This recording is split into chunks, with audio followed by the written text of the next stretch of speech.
तो वहीं उत्तराखंड में भगवानपुर विधानसभा सीट की लड़ाई आजकल खूब चर्चा में है। इस सीट पर चुनावी दंगल में भाभी और देवर उतरे हैं। कल तक जो देवर चुनाव लड़ने में भाभी की मदद किया करता था, अब वो भाभी के खिलाफ चुनावी मैदान में ताल ठोक रहा है। भाभी देवर की यह लड़ाई काफी दिलचस्प हो गई है। भाभी को लगता है कि वो इस सीट की असली हकदार है, तो वहीं देवर कहता है कि मैं हकदार हूं, तो वहीं भाभी विधायक के तौर पर एकदम बेकार हैं। ये बात भी देवर ने कही है। भाभी घर घर जाकर अपने लिए मांग रही हैं वोट, तो देवर भी घर घर जाकर लोगों से विधानसभा भेजने की कर रहा है अपील।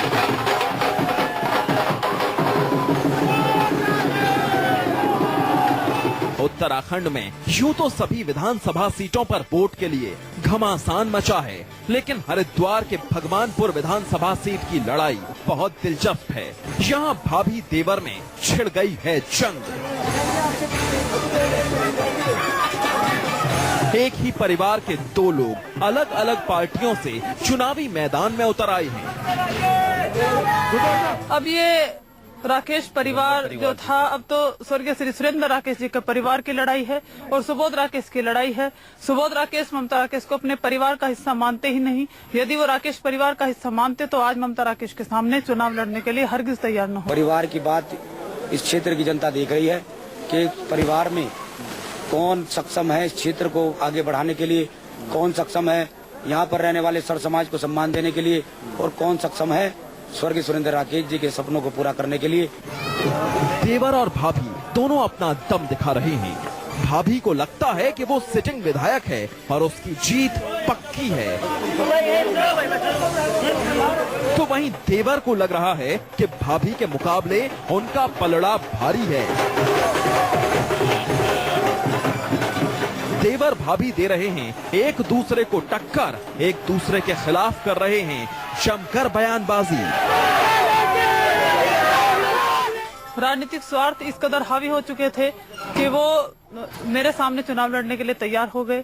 जब तक मेरे पति जीवित रहे, उन्होंने खूब सत्ता का इस्तेमाल किया, कांग्रेस सरकार द्वारा दी गई तमाम सुख सुविधाओं को भोगा, लेकिन जब उन्हें मेरा साथ देना चाहिए था, मेरे पति के निधन के बाद अपने भाई की पत्नी अपनी बड़ी भाभी का साथ देना चाहिए था, उनका सम्मान देना चाहिए था, लेकिन वो तमाम आदर्श और सिद्धांतों को भूल करके आज मेरे खिलाफ चुनाव लड़ने के लिए बीजेपी से तैयार हो गए। 2 साल का कार्यकाल क्षेत्रीय विधायक का यहाँ की सम्मानित जनता देख चुकी है, जो अपने आप को साबित नहीं कर पाई। अपने आप को एक मजबूत नेता जिस प्रकार से होना चाहिए विधायक को, उस प्रकार से वो साबित अपने आप को नहीं कर पाई है। इसलिए अब इस क्षेत्र के सम्मानित लोग सुबोध राकेश के अंदर स्वर्गीय सुरेंद्र राकेश जी की छवि को देख रहे हैं और मुझे चाहते हैं कि मेरे माध्यम से क्षेत्र की सेवा। भगवानपुर विधानसभा सीट पर साल 2012 में बहुजन समाज पार्टी की टिकट पर चुनाव लड़ने वाले सुरेंद्र राकेश की मौत हो गई थी। उसके बाद सीट पर उपचुनाव हुए। इसमें सुरेंद्र राकेश की पत्नी ममता राकेश कांग्रेस की टिकट पर चुनाव जीत गई थी।